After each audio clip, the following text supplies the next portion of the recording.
সস্তা Chinese degree নাকি আপনার স্কিল, জব মার্কেটে কোনটা বেশি ইম্পর্টেন্ট? আসসালামু আলাইকুম, রবিউল ইসলাম ফ্রম ওয়াইডেবল কনসালটেন্সি। আজকে একটু আলোচনা করব আপনার জব মার্কেটে আপনার জন্য কোনটা বেশি ইম্পর্টেন্ট, সেটা আপনার স্কিল নাকি কোনো সস্তা চাইনিজ ডিগ্রি। তো আমরা প্রায় সময় কিছু প্রশ্নের সম্মুখীন হই বা অনেকের কাছ থেকে শুনি যে চায়নার ডিগ্রি সস্তা, চায়নাতে পড়ে কোনো লাভ নাই, চায়নার থেকে দেশে পড়া ভালো, বা চায়নাতে তুই কেন পড়তে যাচ্ছিস, এমন অনেক ধরনের কথা আমরা সব সময় শুনে থাকি, অনেক সময় আমরা এগুলো পেয়ে থাকি। তো তাদের কাছে আসলে আমরা জানতে ইচ্ছা করে খুব বেশি যে জবের জন্য কোনটা বেশি ইম্পর্টেন্ট আপনার কাছে, যেটা অন্য কোনো কান্ট্রি থেকে নেওয়া ডিগ্রি নাকি আপনার স্কিল। ধরলাম আপনি বড় কোনো কান্ট্রি থেকে পড়াশোনা করে আসলেন, ইউএসএ বা কানাডা বা অন্য কোনো কান্ট্রি বা ইউরোপের কোনো কান্ট্রি থেকে পড়াশোনা করে আসলেন, বাট আপনি আসার পরে বাংলাদেশে এখন জবে যাবেন, যদি আপনার স্কিল না থাকে তাহলে কিন্তু আপনি জবটা বেশি দিন কন্টিনিউ করতে পারবেন না। তাহলে আপনার ডিগ্রিতে আপনার লাভটা কী হলো?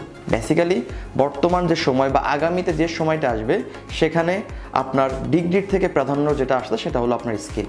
তো এই স্কিলটা হতে পারে কোনো কারিগরি কোনো স্কিল হতে পারে, কোনো কম্পিউটার কোনো স্কিল হতে পারে, বা হতে পারে ল্যাঙ্গুয়েজের কোনো দক্ষতা। তো যদি আপনি চায়নাতে পড়াশোনা করেন তাহলে আপনি কি পাচ্ছেন, আপনি 4 বছর বা আপনার কোর্স ডিউরেশনের সময়ের মধ্যে আপনি অ্যাটলিস্ট আপনি চাইনিজ ভাষাটা শিখতে পারছেন, যেটা আপনার এক্সট্রা একটা দক্ষতা, একটা ল্যাঙ্গুয়েজের উপরে। আপনি চায়নাতে পড়াশোনা করলে আপনার ল্যাব শুরু হচ্ছে ডে 1 থেকে। দ্যাট মিনস আপনি আপনার রিসার্চ বা আপনার যে কোর্সটা, সেই কোর্সটা আপনি হাতে কলমে শিখতে পাচ্ছেন প্রথম দিন থেকে। এটাও কিন্তু একটা দক্ষতা। তো চায়না শুধু আপনাকে সার্টিফিকেট দিচ্ছে না, সাথে আপনাকে extra curriculum activities, extra skill plus দক্ষতা আপনাকে দিচ্ছে। তো তাহলে আপনাকে চিন্তা করতে হবে আসলে আপনি কোথায় পড়তে যাবেন। এখন যদি ব্যাপারটা হয় সেটেলমেন্ট, তাহলে টোটাল ব্যাপারটা আলাদা। সেটেলমেন্টের জন্য আমাদের কাছে অনেক অপশান আছে, অনেক বড় অপশান আছে। বাট যদি সেটেলমেন্ট না হয়, সেটা যদি হয় কোনো প্রাতিষ্ঠানিক শিক্ষা, বা যদি হয় সেটা কোনো কোর্স বা কোনো ডিগ্রি, তাহলে অবশ্যই আপনাকে একটু চিন্তা ভাবনা করে অন্যের কথা না শুনে সিদ্ধান্ত নিতে হবে।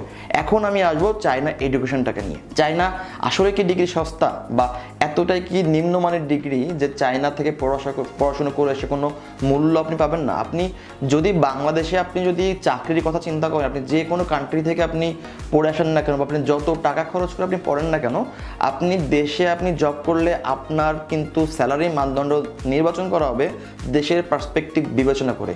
আপনি সাপোজ ক্যানাডা থেকে পড়াশোনা করে দেশে আসলেন, ক্যানাডাতে আপনার পার্ট টাইম জবের যে স্যালারিটা ছিল সেটা কিন্তু বাংলাদেশে ফুল টাইম জব পাবেন না। তো অলওয়েজ স্যালারি সবসময় নির্বাচন করা হয় ওই দেশের মানুষের সামাজিক অবস্থা চিন্তা করে বা মূল্যায়ন করে।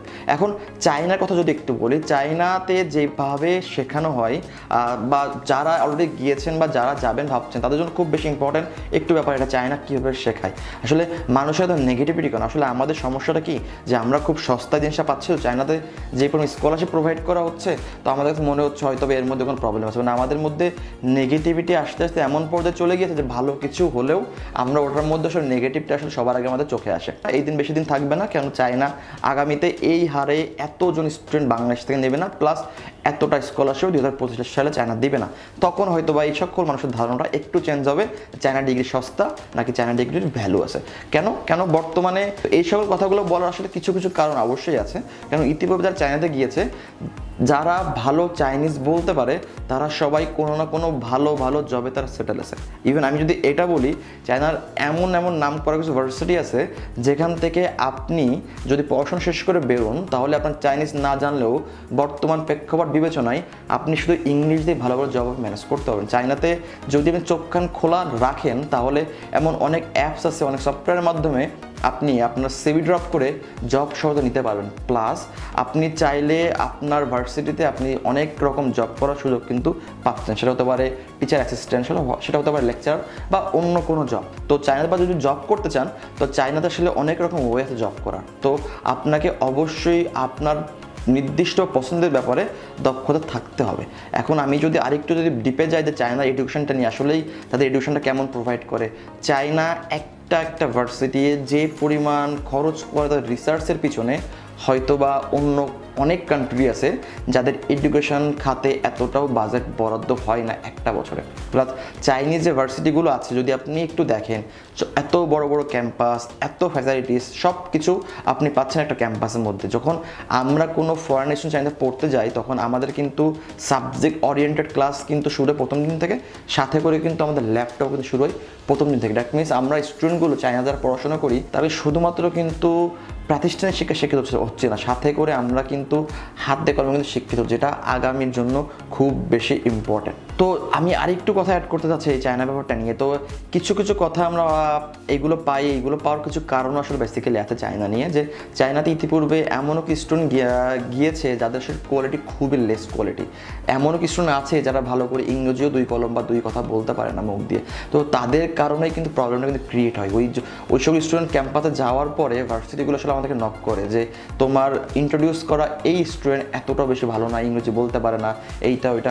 চায়নাতে যদি বলি অনেক বছর আগে, লাইক 5-6 বছর আগে কিন্তু এতটা রিকোয়ারমেন্ট ছিল না, এতটা হার্ড রিকোয়ারমেন্ট ছিল না যে আপনার ইংলিশ প্রভিং সার্টিফিকেট লাগবে, ব্যাংক স্টেটমেন্ট লাগবে, আপনার পুলিশ ক্লিয়ারেন্স লাগবে, এত কিছু লাগতো না। বাট ডে বাই ডে যত যাচ্ছে তত আমাদের বাংলাদেশ স্টুডেন্টের সিচুয়েশন বিবেচনা করে এত রিকোয়ারমেন্ট আসছে। ইভেন যদি এই বছর যদি কথা বলি, চায়নাতে এই বছর অ্যাডমিশন পাওয়াটাই অনেক টাফ হয়ে গিয়েছে, স্কলারশিপ তো দূরের কথা। তো ভার্সিটি স্কলারশিপ দিচ্ছে অবশ্যই, বাট তারা চাচ্ছে যত সংখ্যক কম বাংলাদেশিকে স্কলারশিপ দেওয়া যায়। কেন?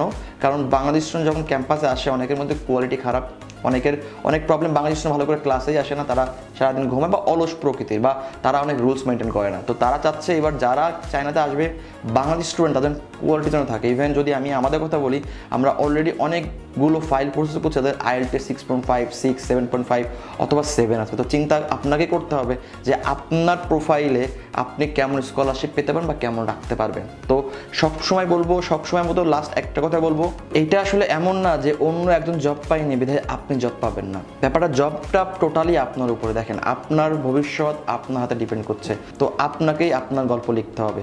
ইভেন আমরা যদি বলি, আমরা অনেক সময় এমনও কিন্তু অনেক নিউজ বা আমাদের পরিচিত এমন অনেক বড় ভাই আছে, আমাদের বন্ধু বা আমাদের স্টুডেন্ট অলরেডি আছে যারা ভালো জব করছে বড় কোম্পানিতে, তো সেটা চায়নাতে প্লাস বাংলাদেশ। তারা খুব গর্ব করে তাদের জব পাওয়ার জার্নিটা আমাদের সাথে শেয়ার করে, তারা গর্ব করে তাদের এই টাইমটা আমাদের শেয়ার করে। তো হতে পারে আপনিও একদিন আপনার কোনো গল্প শেয়ার করবেন আমাদের সাথে, আর আপনার এই সাফল্যের সাথে আমরাও খুশি হব।